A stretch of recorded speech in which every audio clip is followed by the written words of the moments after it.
नमस्कार दोस्तों, स्वागत है आपका हमारे चैनल एक कहानी सुनो में। आज हम आपके लिए एक रोमांचक और रहस्यमय कहानी लेकर आए हैं। इस कहानी में सस्पेंस और थ्रिल का भरपूर आनंद मिलेगा, जिसमें एक रहस्यमय अलमारी और एक खूबसूरत औरत की कहानी है।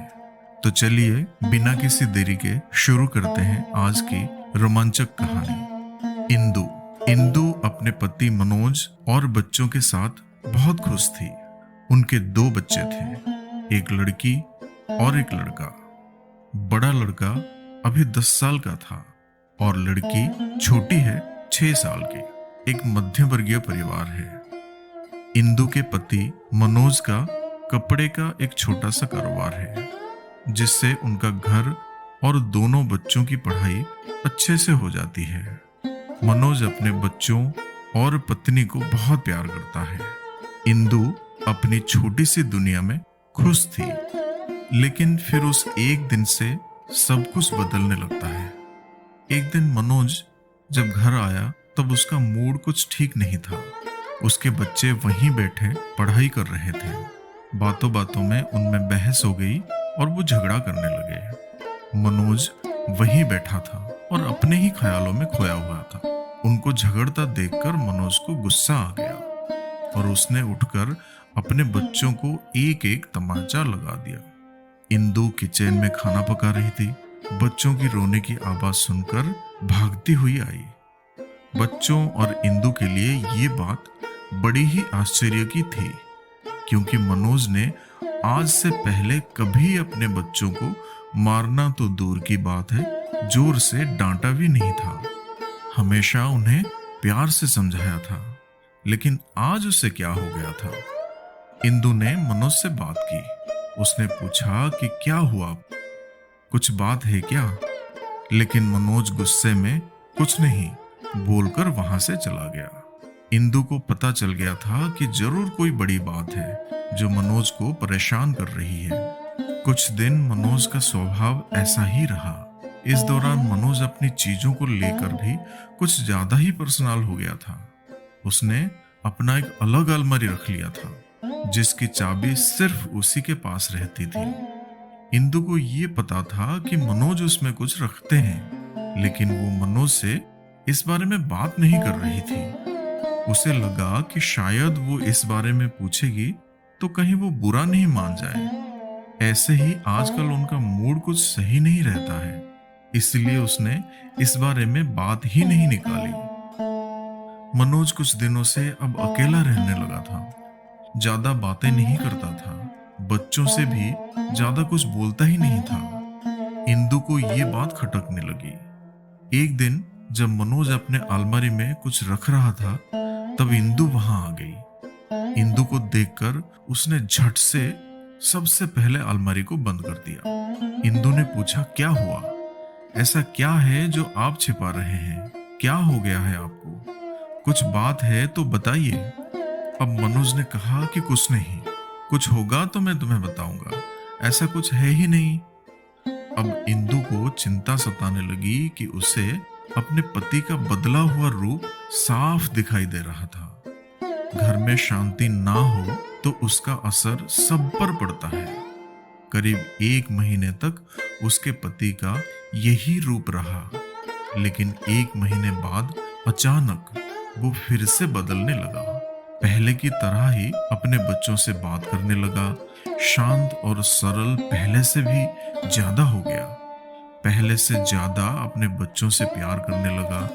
अपने पति का बदला हुआ ये रूप देखकर इंदु खुश तो थी, लेकिन उसके मन में अभी शंका और संकोच तो बना ही हुआ था कि अपने पति के इस तरह के बदलाव से उसके मन में अभी तक दुविधा थी।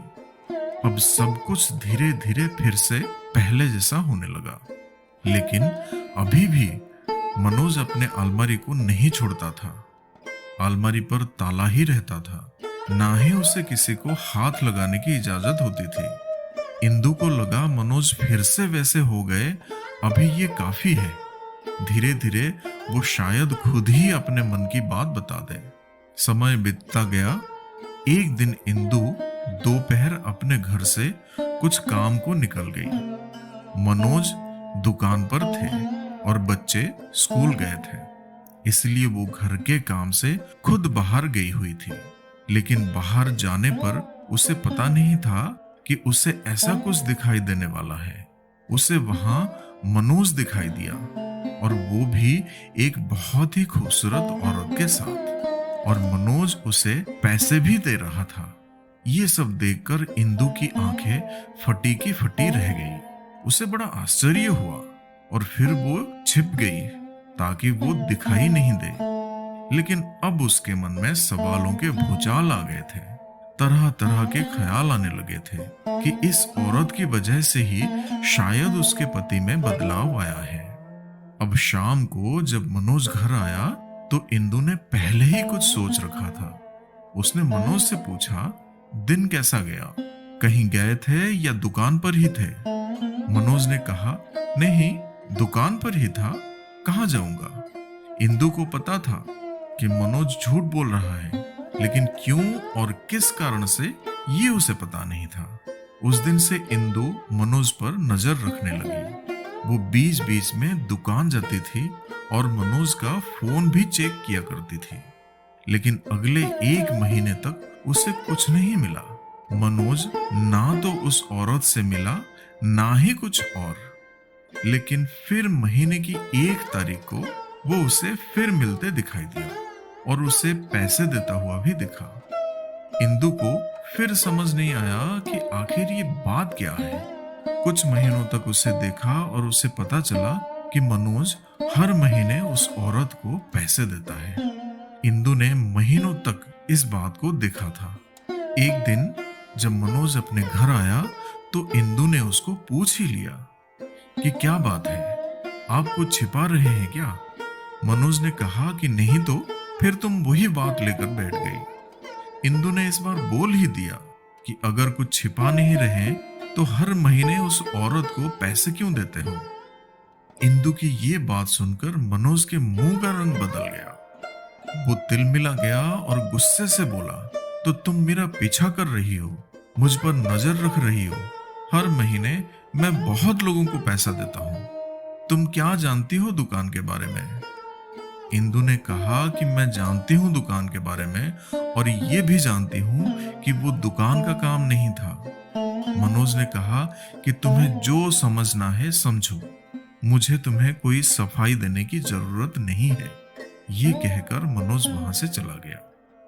लेकिन वो बात वहां खत्म नहीं हुई। इंदु ने उसके बाद भी मनोज पर नजर रखी, लेकिन अब उसे वो उस औरत के साथ फिर दिखाई नहीं दिए।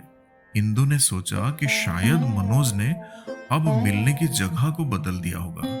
मनोज का अलमारी भी उसे अब खटकने लगा था। उसे लगा कि हो ना हो शायद इसी में वो राज है जो उस औरत और मनोज के बीच में है। अब एक दिन जब मनोज घर पर नहीं था तब उसने कोशिश की उस अलमारी को खोलने की, लेकिन वो नहीं खुला। घर में बच्चों को देखकर इंदु चुप हो गई। उसने इस बात को घर में उठाना बंद किया। उसे लगा कि इसका उसके बच्चों पर बुरा असर पड़ेगा और वो नहीं चाहती थी कि ऐसा हो। अब धीरे धीरे समय बीतता गया।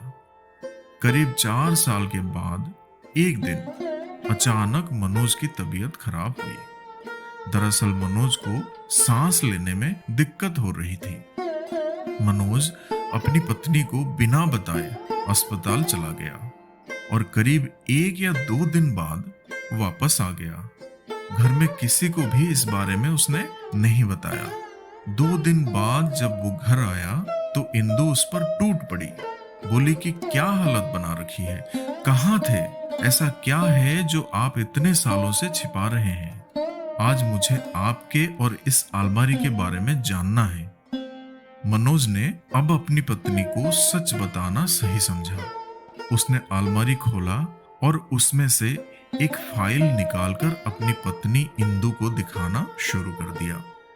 जैसे ही इंदु उस फाइल को खोलकर देखा, उसके पैरों तले जमीन निकल गई। उस फाइल में उसकी बीमारी और अस्पताल के पर्चे थे। मनोज ने बताया कि आज से ठीक 5 साल पहले उसे पता चला था कि उसे एक गंभीर बीमारी है और वो ज्यादा दिनों का मेहमान नहीं है। इस बात ने उसे अंदर से तोड़ दिया था। उसे चिंता सताने लगी थी। वो यही सब में डूबा हुआ था और वो निराशा और चिड़चिड़ा हो गया था। ये सब हो ही रहा था कि एक दिन दुकान के सामने उसे एक औरत दिखाई दी जो कि भीख मांग रही थी। उसे देखकर मनोज को दया आ गई। उसने उससे पूछा कि क्या हुआ बहन, देखने से लगता है कि तुम अच्छे घर की हो और फिर सड़क पर इस तरह भीख मांग रही हो। उस औरत ने अपनी दुख भरी कहानी सुनाई और कहा कि वो अनाथ थी। उसके पति ने उससे शादी की, लेकिन कुछ ही दिनों में उनकी मृत्यु हो गई। उनके देहांत के बाद उसका वहां रहना मुश्किल हो गया था। उसे वहां के लोगों की नीयत का पता चल गया था, इसलिए वो कैसे भी बचकर अपने 2 बच्चों के साथ वहां से यहाँ इस नए शहर में आ गई। यहाँ उसे गुजारा और रहना मुश्किल हो रहा था, इसलिए मजबूरन उसे भीख मांगना पड़ रहा है। मनोज को उस समय लगा कि अब उसकी जिंदगी कुछ ही समय की है, इसलिए उसने उसकी मदद करना शुरू किया। उससे और उसके बच्चों के रहने को घर और खाने की व्यवस्था की। साथ ही हर महीने उसे पैसे भी भेजता रहता है। उसने ना सिर्फ उसकी बल्कि औरों की भी मदद करना शुरू किया। मनोज भी आश्चर्य से भरा रह गया था कि इस दौरान उसे पैसों की कभी कमी नहीं रही। साथ ही जो बीमारी उसे कुछ ही दिनों में खत्म करने वाली थी, उसके इस अच्छे काम की वजह से उसे अभी तक जीवित रखे हुए हैं। उसने अपनी पत्नी से कहा कि अब मैं अपने घर की जरूरत के बाद जितना हो सकता है मदद करता हूँ जिसे जरूरत है। मुझे अंदर से खुशी मिलती है। शायद ये उन लोगों की आशीर्वाद है जो अभी तक मैं जीवित हूँ। अब इंदु ये सब सुनकर खूब रोने लगी और उसने अपने पति से माफी भी मांगी।